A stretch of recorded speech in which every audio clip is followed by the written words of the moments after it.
Lalakad lang si Bunso. Pagod na si Mama Inga. Nabibigatan dun sa dala niya na abono. Fertilizer ng palay namin. Punta kami guys sa area. Magpapatanim na kami ng aming palay.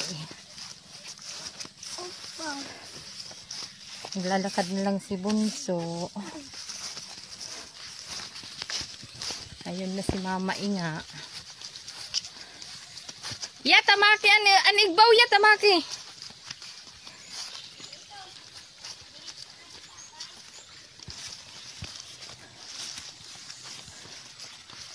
Mainit na guys.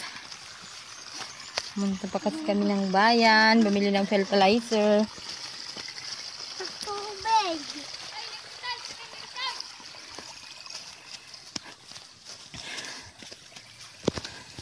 Ang ganda ng view. Linalakaran namin. Ang dami ditong ginugulay na hagnaya.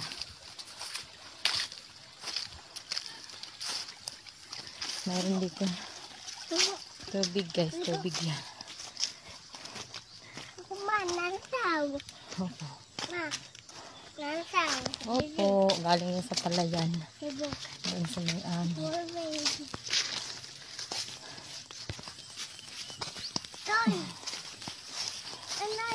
Naglalakad na lang si Bunso. Naiinitan na si Mama Inga. Yan, sasakay daw siya. Didi.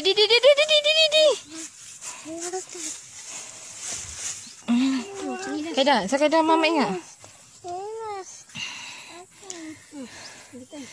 Pagod na yan si Mama Inga.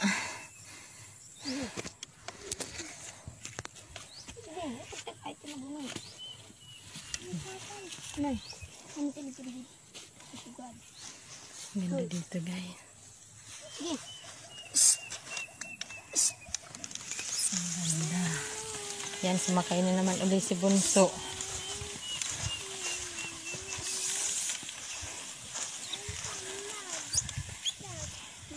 Yan ang kinakargahan namin pag kami dito ng fertilizer.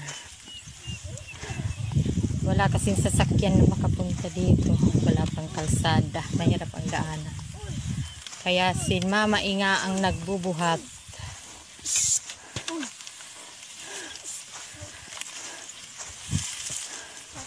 Malaking tulong talaga si Mama Inga.